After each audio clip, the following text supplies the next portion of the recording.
Yeah, Max is a winner. He had a fantastic season for TCU, leading that football team to the best season in school history. A ton of production. I just love his intangibles. We think he's got the right makeup, a lot of characteristics to work with, and create some depth in the quarterback room. It's a position that I think you need to continue to invest in, especially when you have a franchise quarterback like ours. Just continue to try and increase depth in the position room, and we'll see where it goes. Is there a common thread between you guys taking 3 players from TCU? Yeah, that they've got a really outstanding team. I think it's no different. It's the same as of the University of Georgia or the University of Alabama, one of the top college programs. You saw how many players were drafted from their football team, and I think it's no surprise why. Sonny did a great job with that team, and obviously Gary Patterson recruited a lot of those players and a lot of pro players on that team, and that's why they made it so far. But really excited about all 3 of these guys. What do you feel like Darius will bring you as a returner? Just the fact that he can return in both phases, punt and kickoff return. He's the fastest guy at the combine, 4.3 guy, real juice, 5 returns for touchdowns, proven production in both phases, and then gives you, that 5th receiver element too. He was an outstanding offensive weapon for that team as well, factoring in your offensive football team. So really liked the makeup of the player, and then just the production in both phases, special teams and offense. Is it going to be his job there, punt returner and kick returner, or would you expect to bring in other competition, or are you guys comfortable sort of? Yeah, definitely comfortable with him. Yeah, we drafted him in the 4th round because we really feel like he was one of the top returners, in the country. And then looking at the landscape of both pro and college football, we really felt like this guy is special with the ball in his hands. Scott Matlock, it seems like his intensity is something that he revs up. I just saw a clip of him where he's like, "I'm coming for body." He's like, I'm gonna take a grown man's Yeah, he's job. kind of got that war daddy. Yeah. I mean, he's a war daddy. I mean, that term applies to him, how he plays, and the type of leadership that he had at Boise State, that type of mantle that he earned as a captain there. I think you'll see that in our draft. We joined up with a lot of players with production, but also the leadership intangibles that we really value. So we were able to spend a lot of time with him. It reminded me a lot in the process of Ja'Sir Taylor the year before, where he came on a 30 visit later in the process. He was outstanding in the all-star games and the workouts, and we were able to spend some time with him. And I know Jay Rogers, John Timu, Derek Ansley, just really high regards for the player. And then JoJo Wooden, Kevin Kelly, the college scouts, really painted this player well, and we're really fired up about this guy. He fits the type of D lineman that we believe in playing with. How do you see Jordan fitting into your offensive line group? Yeah, Lindsey, Jordan, ACC O-Lineman of the Year, 3-year starter at Clemson. He played on both sides of the line, left and right tackle, also played guard, has center flexibility. Dabo Swinney could not speak more highly of this player, both just the production of the player and the intangibles of the player. Really long arms. He's not a tall guy, but really long, and just has a lot of position flex for the line. So we're going to continue to invest in O-line. We've done that every year since I've been the coach. Really proud of our scouts. I thought they did a really good job kind of painting the middle of the draft in the O-line room.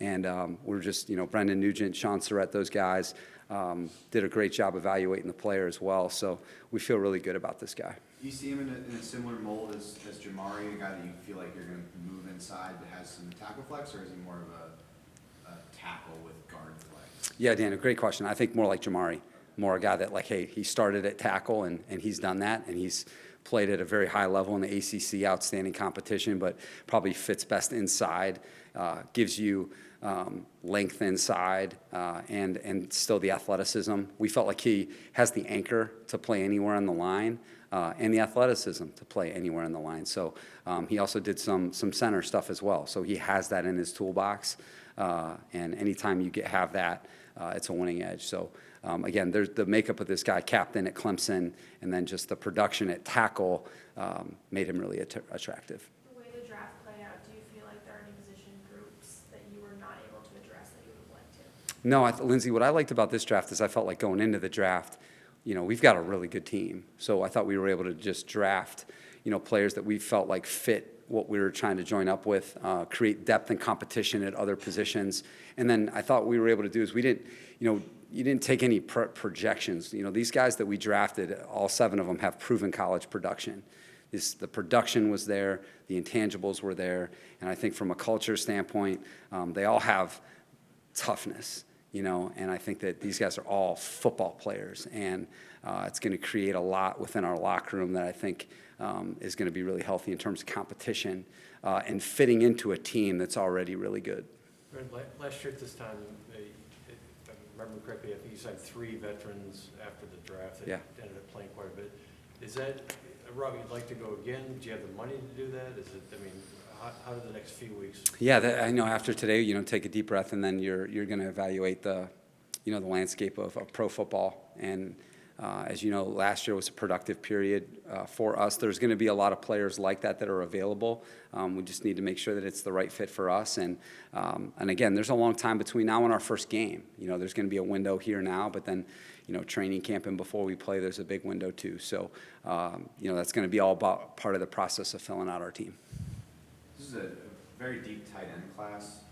Did you guys look into potentially taking a tight end, and how much of just not taking one was sort of how the board fell for you guys? Yeah, Daniel, I think it's fair to say that it was definitely a deep tight end class, but the way the board fell, the timing wasn't right for us. I think where we were picking in the rounds, it just didn't quite match up with the value that we had at certain players, where I think that a lot were picked ahead of us in all the rounds and stuff like that. But and again, you can't get everything that you want. And I thought what we were able to do with our 7 picks was, take quality players that I think our personnel department coaches really had conviction on, that really fit, I think, what we're looking for. And again, I can't state it enough. I think the production and the intangibles really, all 7 of these picks, we're just super excited. And then, we'll announce an undrafted free agent class here, today or tomorrow that we're really excited about too. Where's your confidence level with your tight end group as it stands right now? Yeah, Lindsay, confidence. I think that, with Gerald Everett, we know that what we're getting. That guy was a weapon for us. That was a tremendous signing for us last year. As you saw in the playoff game, that guy may have been one of the best players on the field. And I thought that he had his best season for, as a pro for us last year. Donald Parham, who, people that have covered for the team know what a weapon he is. He didn't get a chance to show himself last year, but we think that guy's a weapon. And I think in 2021, one of the reasons why we were such a prolific offense was because of the role that he had in it. So we're excited to get him back. And then Trey McKitty, was a huge factor in our success in 2021 in the second half of the season. We got to get him back rolling, but we've got confidence in him. And then Stone Smart is a guy that got to get in there last year and who's very athletic. He's got a lot of pass-catching traits that are exciting, and he's also a 4-core special teamer. So, but again, where we are now, that might not be where we are, starting out for the first game. But, we like those guys. We've played a lot of winning football with that group. And, we'll be excited to keep adding to it as we get closer to the season. And just with Star, the slot corner, are you guys at this point comfortable with Jasir coming in and manning that starting position? Because it really is a starting position for you guys. Or is that somewhere you might look to invest now in this post-draft free agency period? Obviously Bryce is still out there. Yeah, great question, Daniel. The star is a very important position. As you know, we've invested heavily in the secondary our first 2 seasons here. And I think that no one should lose sight of that, all the investment in prior seasons. Just because we didn't draft a DB in this class doesn't mean, that group isn't healthy, because we think that our DB group right now is a very healthy group, corner and safety. We got to get JC back coming off an injury, but we feel like we've got a lot of proven players that have played in the NFL, and both at the corner position and at the safety position. And then we have guys on our team who have played those sub roles, Star and Money. So we like our DB group a lot, but as you just said, like last year joining up with Bryce, there could be guys out there that we think are good fits, that are veterans, that we feel like could really increase the overall depth and productivity of the group. And, we'll see how that takes shape. But I want to state, we really like where we're at in the secondary, because we think we've got a lot of young players that are ascending, and maybe the fans don't know about them yet, but we kind of feel like, they're coming. From where you guys sit today with the players, you obviously returned from last season, and the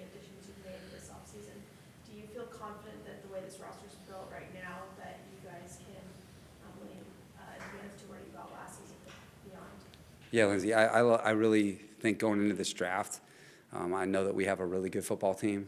I think, going into this draft, I felt was a little bit different than my first two drafts where you felt like, hey, there's still some starting positions that, are up for grabs, or like, hey, there's some things that we need to address where, I really feel good about our starting 22, or, there's probably a little bit more than that when you count sub roles. But, hey, man, we got a lot of people coming back that are really, really good. And now what we can do is just add to the depth of the team, keep taking good players. And I felt like this is the draft where you can start getting into rhythm of just picking the best players on the board that fit your team and your culture. And then there's time, as Lindsay, I can't say it enough, because whether it's this coming free agency window or what happens during the preseason, there's just a lot of time to build your team. So we'll take advantage of it. But I know that standing here today compared to last year, compared to the year before, I really believe in our team. Understanding Justin Herbert's a guy of few words, did he share anything with you about you guys going and getting two receivers, two guys who can stretch the field? Yeah, I think all of our players, with the way social media is now, you have a lot of access to these players in terms of who they are and where they're from and where they train. And I know like Derwin shares an age, Derwin and Dayon Henley have the same agent, and they've worked out together a bunch. So, I think these guys know when we draft somebody, they have access to, if these guys can play or not. So I think the text messages you receive from your players, your whole team, is exciting. And, I tell the team all the time, when we bring in players, you're going to know why they're here. Regardless of their role, I think it's important. When you bring people into your team, they know why you chose them. So I think this is a really quality draft for the Chargers. I'm excited for this group to get in here and fit in with the guys, because the draft is just the beginning for these guys. Their life's going to change in 2 weeks when they have to start going against some of the best players in the world. And but I know that these 7 guys and then these undrafted free agents, they're going to be up for it. Nothing notable from Justin? Oh, from Justin? Justin is as simple as it gets. He trusts, as he always says, he trusts us. He's more focused on doing his job well. And I think he knows that if we choose someone, that we know that it's best for not only him, but for all his teammates. And that's something that is special about Justin. He's about as low maintenance of a superstar as you could find. We got a chance to speak to Justin at the draft party. He seems hopeful that he's going to at least throw a little bit during OTAs. Is that the plan right now? Whatever Justin, told you guys, I just echo that. I think timetables on, his shoulder and how that works, there's so much to be decided on that and to be determined. But he's working hard. I know that he's made a lot of progress, and we'll just let you know as, more becomes available. And as you guys now move past kind of the draft phase of the offseason, does that kind of put any more focus on getting a contract done for him so that's wrapped up and not hanging over everybody's heads in training camp? Yeah, I don't think anything will be hanging over anybody's head. I think, everybody knows where we're headed. Everybody knows how we feel about him. The quarterback market is taking shape, and it'll be what it'll be. And but I know that Justin will be wearing powder blue come the fall, and that's what matters to us.